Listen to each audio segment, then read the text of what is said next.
Hi, folks. I've decided to branch out into political commentary. Don't you feel lucky? Well, who knows? Maybe I'll become the left wing's answer to Glenn Beck.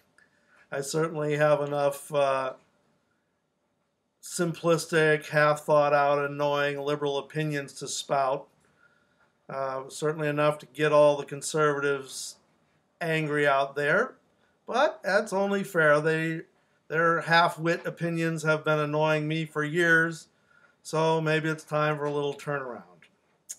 This little piece today is called Love Thy Neighbor.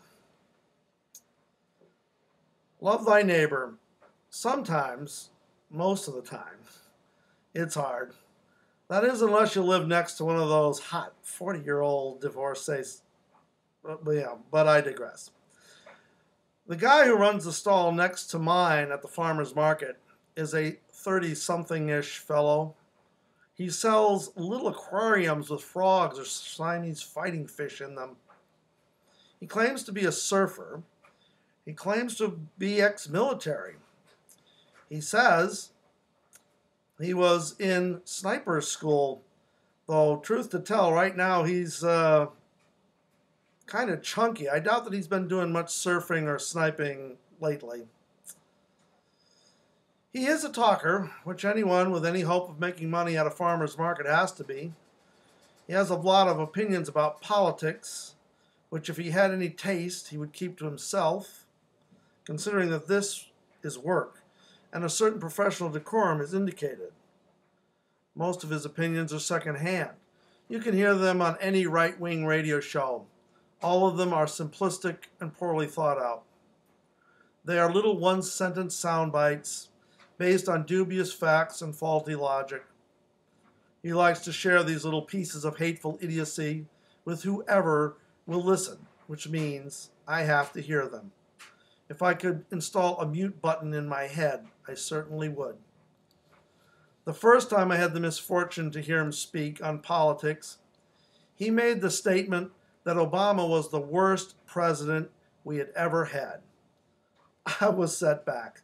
It took me a moment to think it through.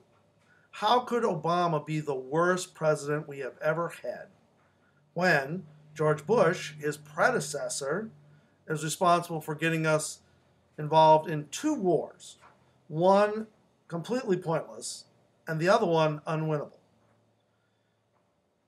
turning a natural catastrophe, Hurricane Katrina, into a national disaster through mismanagement, aiding and abetting the almost complete collapse of the banking system, and, through lack of regulation, allowing British Petroleum to turn the Gulf of Mexico into a toxic waste dump. Frankly, it seems to me that Obama would almost have to get us involved in a nuclear war to top that miserable record. The other day, my neighbor was in a huff because a proposal had been put forward to close a tax loophole which gives tax breaks to people who own private jets.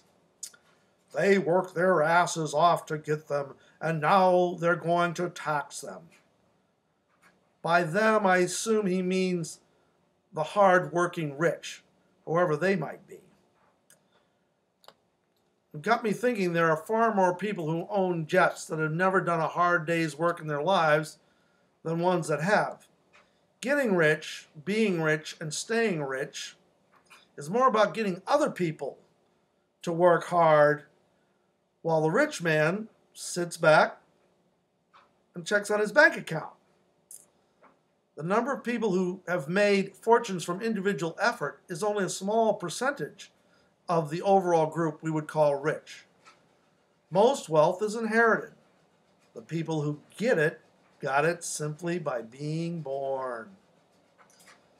Another large percentage of wealth is acquired through shrewd or, may I even say, unethical means.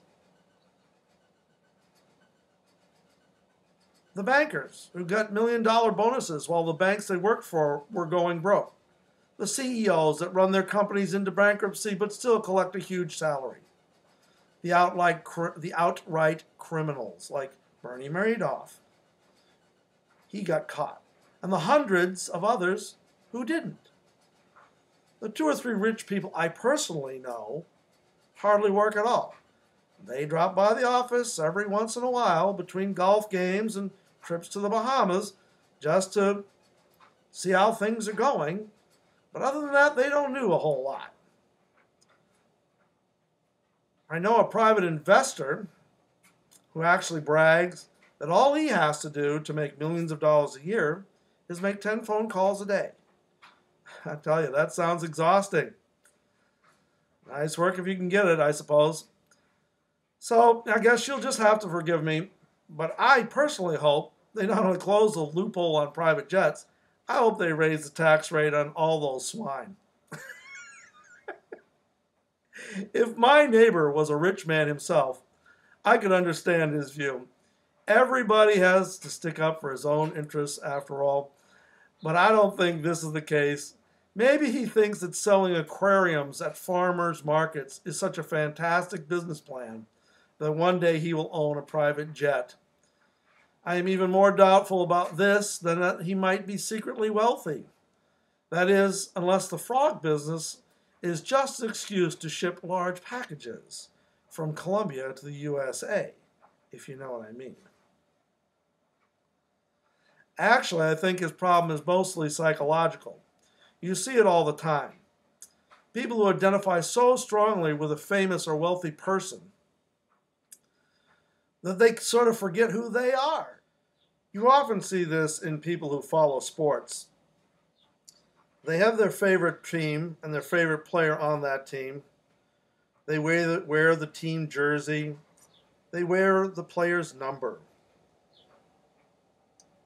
They follow his ups and downs with great empathy and concern.